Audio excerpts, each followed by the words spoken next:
नमस्कार, मेरा नाम है पार्थ। आज के एपिसोड में हम पहले जल्दी से नजर डालेंगे कि इस ग्रेटा थनबर्ग की कहानी क्या है और फिर चर्चा करेंगे टूल किट से जुड़ी साजिश की बड़ी तस्वीर के बारे में। ग्रेटा का पूरे मामले में लपेटे जाने से कौन सी परत खुलती है? बड़ी तस्वीर में खालिस्तान समर्थकों के पीछे और बड़े आकाओं का हाथ है क्या?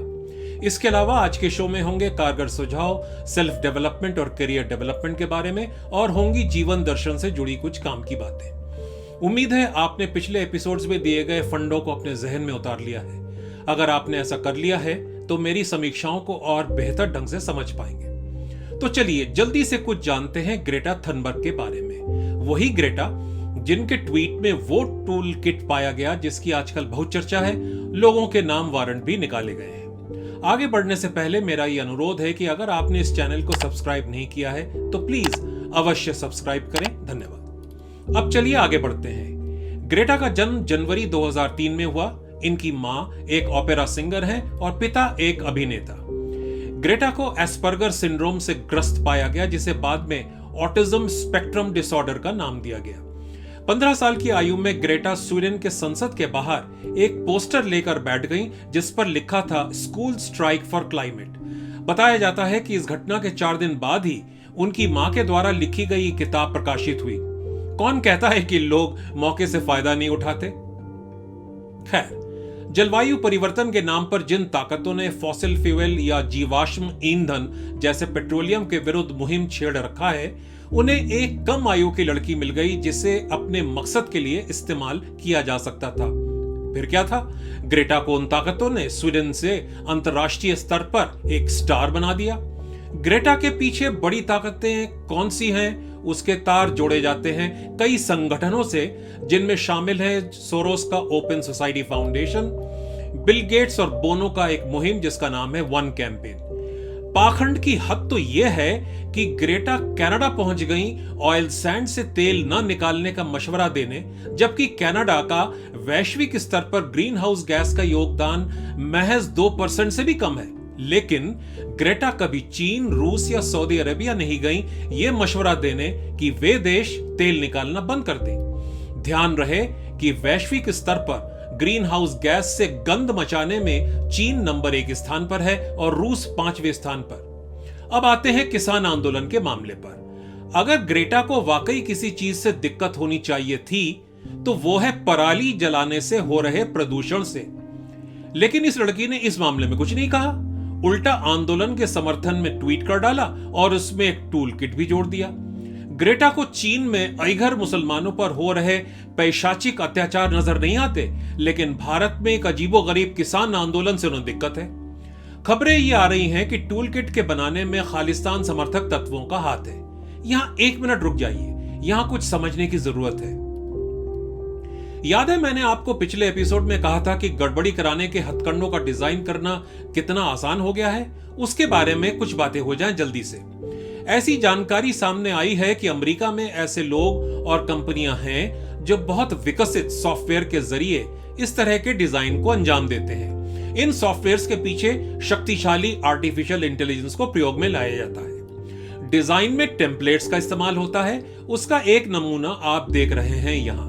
इन टेम्पलेट्स में बस ये भरना होता है कि गड़बड़ी कहां करवानी है और उस जगह से संबंधित तमाम आवश्यक डेटा भर दिए जाते हैं। फिर क्या, सॉफ्टवेयर बता देता है कि गड़बड़ी करवाने के लिए कौन कौन से हथकंडे कैसे अपनाए जाएं। इस प्रक्रिया को कहते हैं इंटरैक्टिव इंटरनेट एक्टिविटीज तथा कंप्यूटर नेटवर्क ऑपरेशंस।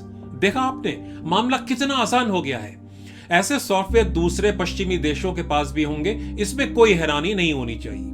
वापस टूल किट पर आते हैं। ग्रेटा की टूल किट में गड़बड़ी फैलाने का जो एक्शन प्लान बताया गया था, बहुत संभव है कि उसका डिजाइन ऐसे ही किसी एक्सपर्ट या कंपनी से करवाया गया हो। और एक खास बात वो ये कि ग्रेटा को इस मामले में लपेटा गया। लगता नहीं कि यह खालिस्तानी तत्वों के बस की बात होगी। तार और भी ऊपर जा रहे होंगे, इसमें कोई हैरानी नहीं होनी चाहिए। मैंने आपको मेरे पहले एपिसोड में बताया था कि कुछ शक्तियों को यह अवश्य बिल्कुल नहीं भाएगा कि भारत में मजबूत और स्थिर सरकार हो केंद्र में और भारत बिंदास तरक्की करता हुआ दुनिया की नंबर 3 आर्थिक शक्ति बन जाए। तो ऐसे में भारत के दुश्मन और भारत की तरक्की से चिढ़ने वाले एसिमेट्रिक युद्ध टैक्टिक्स का इस्तेमाल कर सकते हैं। जैसा कि मैंने पहले एपिसोड में बताया था, एसिमेट्रिक युद्ध टैक्टिक्स का एक अंग होता है गड़बड़ करवाना, विद्रोह करवाना। किसान आंदोलन एक जरिया है जिसके आड़ में एक तीर से कई निशानों पर वार किया जा सकता है। 1, भारत में अस्थिरता पैदा करवाना। नंबर 2, नए पार्टी या गुट का उदय जिसके मुख्य लोगों को पालतू बनाया जा सके और उनके जरिए प्रदेश के सरकारों में पीछे से मनचाहा काम करवाया जा सके। नंबर 3, एक सीमावर्ती प्रदेश पंजाब में अस्थिरता और लोगों में नफरत की भावना। इसके अलावा और भी निशाने हो सकते हैं। अगर आपके जहन में कुछ और निशाने आते हो तो बताइएगा। अगर ग्रेटा के पीछे काम कर रही शक्तियां भी भारत को कमजोर करने में जुट गई हैं, तो यह चिंता की बात है। बहुतों का मानना है कि सोरोस महाशय को भारत की मौजूदा केंद्र सरकार कुछ खास नहीं भाती। ऐसे में भारत के लोगों को क्या करना है? उन्हें और चौकन्ना रहने की जरूरत है, और उससे भी अधिक आवश्यक है कि भारत के लोग एकजुट रहें, संगठित रहें। जब भी आप भारत को कमजोर करने की किसी भी कोशिश को देखें तो उसकी छानबीन कीजिए उसी फॉर्मूले का प्रयोग करके जो मैंने आपको बताया है। Follow the motive, follow the money, follow the connections, follow the question. गौर करने वाली बात यह है कि टूल किट के मामले में जिन आरोपियों को नामजद किया गया है वे कोई दूध पीते बच्चे नहीं है। खबरों के अनुसार दिशा रवि को कानून तक मालूम था यूएपीए के बारे में, जिसके तहत वो मुश्किल में आ सकती थी। जो खबरें सामने आ रही हैं उससे यह साफ होता है कि ये लोग पूरे होशो हवास में घुसे हुए थे टूल किट के प्रकरण में। धिक्कारने की बात यह है कि जो लोग या पार्टियां इन आरोपियों के बचाव में बयान दे रहे हैं वे भी एक प्रकार से टूल किट फैलाने वालों का समर्थन कर रहे हैं। एक तरह से देखा जाए तो वे भी देश विरोधी तत्वों का साथ दे रहे हैं। ऐसा क्यों कर रहे हैं? तो वही फॉर्मूला अपनाइए। Follow the motive, follow the money, follow the connections, follow the question.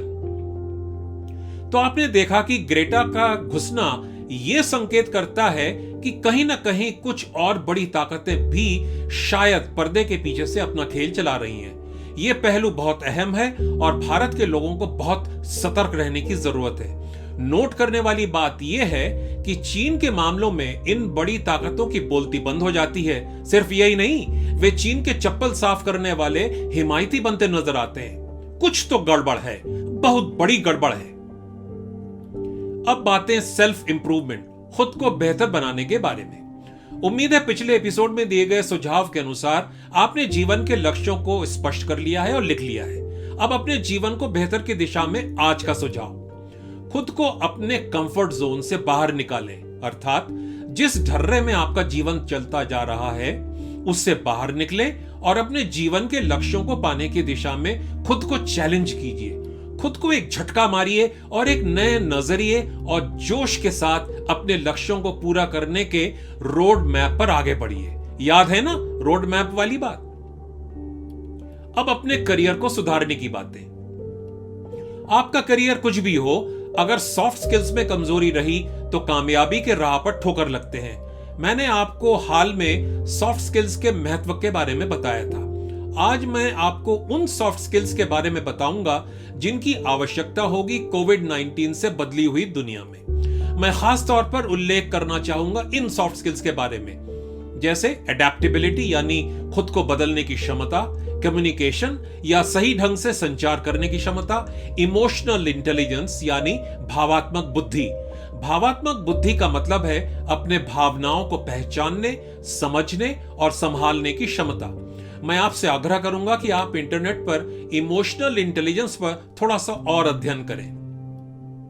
अब जाते जाते कुछ फलसफे की बात। अमरीकी गायक और गीत लेखक बॉब डिलन ने कहा है कि I think of a hero as someone who understands the degree of responsibility that comes with his freedom। अर्थात आजादी के साथ साथ जो जिम्मेदारियां आती हैं उन्हें सही ढंग से समझने वाले को ही मैं हीरो समझता हूं। अगर भारत के संदर्भ में इस वाक्य को लागू करें तो आप ये कह सकते हैं कि जो लोग देश की आजादी की अहमियत को समझते हैं उन्हें देश पर आने वाले विपत्तियों से देश को बचाने के बारे में अपनी जिम्मेदारियों को समझना होगा और निभाना होगा। इसी में ही उनकी हीरोपंती होगी। आज इतना ही। आपसे अगले एपिसोड में मुलाकात होगी जिसमें कोरोना वैक्सीन पर वैश्विक स्तर पर खेले जा रहे शतरंज के खेल पर चर्चा करेंगे।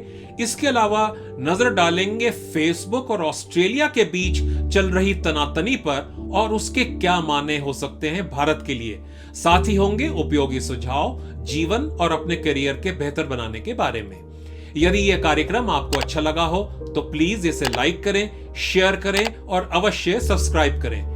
मैंने जो नजरिए आपसे साझा कर रहा हूं वे भारत की परिधि में रहकर हाथ पैर मारने वालों की समीक्षाओं में नहीं मिलेगा, यह मेरा दावा है। अब आज्ञा लेता हूं। चौकन्ने रहें, संगठित रहें, खुशहाल रहें। नमस्कार।